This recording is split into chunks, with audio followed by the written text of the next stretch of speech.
Peace, family. It's your brother, Marc Lamont Hill. Welcome to the War on Gaza report. That's right. It's time now for the daily update on Israel's ongoing war in and on the Gaza Strip. We cover this every day as a means of keeping track of what corporate media ignores, what mainstream outlets deny. We do this every single day, and we'll continue to do this on the channel for as long as we can, which is until this war ends. We are on day 276. Day 276 of Israel's war on Gaza. This is a stunning number. Again, many people compared it to what happened in Operation Protective Edge. They compared it to what happened in Cast Lead. These are wars that we're talking weeks, not months, or at best we're talking months, not what has now become basically a year. We are just a few months shy of a year, and this is one of the most disturbing, one of the most devastating, one of the most frustrating, I think, wars in modern Middle East history, because this is one that the United States has an extraordinary amount of control over. Similar to Iraq, obviously, we can say we shouldn't invade Iraq. And in many ways, that was more cut and dry than this moment, where suddenly we are, how can I put it? We are throwing rocks and hiding our hands. For months now, we have consistently been complicit by providing military funding, complicit by providing weapons, complicit by providing diplomatic support for Israel's war on the Gazan people. And yet, despite that, we also have the extraordinary temerity to simultaneously say that we're doing everything we can to fight the war. We're doing to end the war, to fight to end the war, that we're doing everything we can to stop this wicked war from happening, that we're somehow doing all that we can as a people, as a nation, and Democrats, would say as a nation, as a party, to undermine this war, to stop this war from happening. And yet every single day, despite Joe Biden's claims, we're seeing something very, very different. We're going to take a quick break, and I'm going to come back with the war on Gaza update. Particularly, we're going to start with the bodies. We're going to start with the numbers of tragic deaths that have taken place since October 7th, and we'll give you a quick update right after this quick break. Stay right here.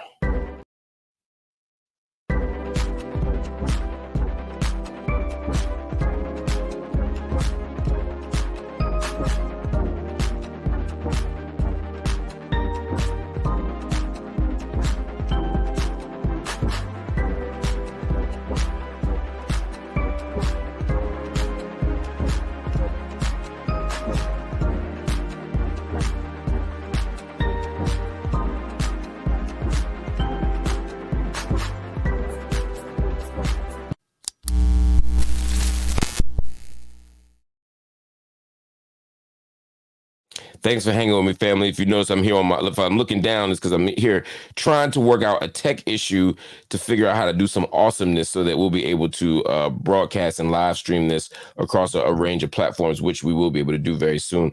We'll keep working on it. But right now, I wanted to continue with the War on Gaza report. We begin with the numbers. Today, 38,193. That is the number of Palestinians who have been killed in the Gaza Strip since October 7th. Again, 38,193 people have been killed. In addition to that number, 87,903 have been wounded in Israel's war on Gaza since October 7th. That doesn't count the 10,000 people who continue to lay under the 10,000 people are under the rubble in Gaza. And this is not just a reflection on our inability to properly coordinate the Gazan health ministry. It's not to say that it's not just about that. Knowing that the number is closer to 50,000 people than 38,000 people is one thing. And it's a tragedy. But this is also about people's right to a burial. This is also about people's right to closure. This is also about a basic fundamental right to treat the dead with dignity and care, which is something that we haven't had in this war for 10,000 people, which is basically 1/5 of the dead population. As of now, the Israeli army has issued a new evacuation order for Palestinians in several areas of Gaza City, specifically Sabra, Ramal, Tel El Hawa, and Deresh. All of those areas in Gaza City have gotten evacuation orders.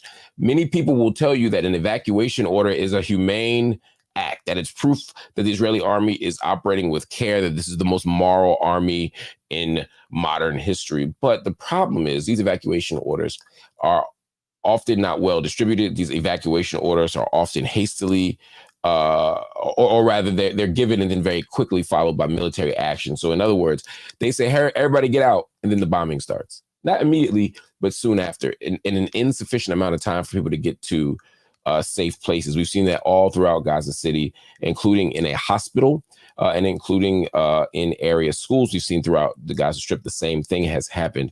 Over the weekend, as we've talked about, we had several Shejaun school and several other schools have been bombed. These weren't schools that were open for education. These are schools that were open as a refuge for people hiding or seeking protection, rather, from bombs, seeking protections from guns, people who were trying to hide because they were innocent civilians. And yet these areas were bombed once again. And what will happen, as consistently happens, is people will say, the mainstream media will say, oh, well, they must have been terrorists, or they weren't terrorists. Why did not they leave? And the reason they did not leave is because there's nowhere to go. Much of the built environment, the physical infrastructure of Gaza has been dismantled and destroyed. Schools are gone. Universities are gone, for sure. The hospitals are decimated. The mosques are gone. Churches are gone. Most people are physically displaced who live there. So in light of that, what can you do?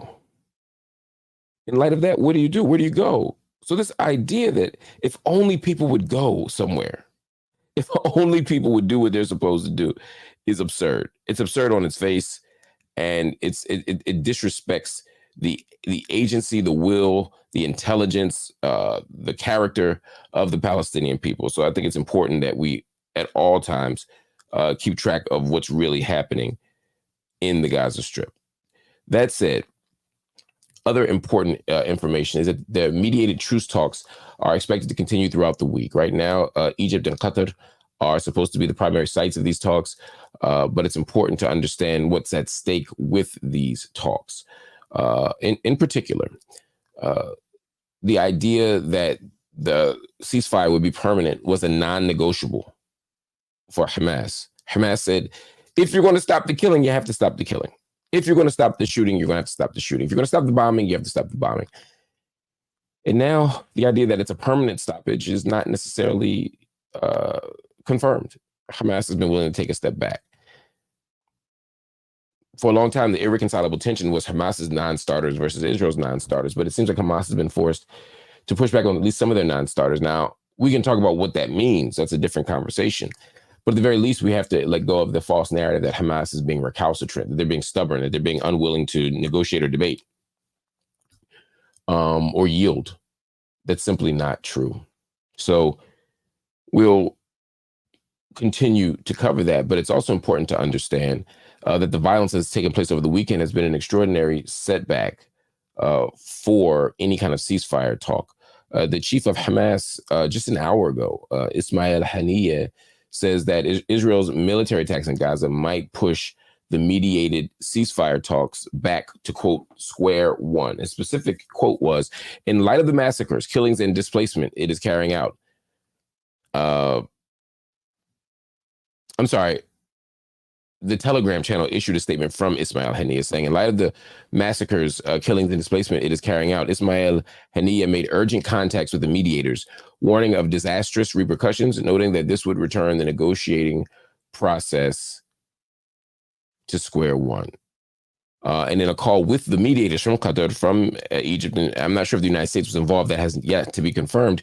Haniyeh, again, the head of Hamas, the chief of Hamas, said that he held Benjamin Netanyahu and the Israeli army fully responsible for the collapse of negotiations. Now, this is, again, an important conversation to have.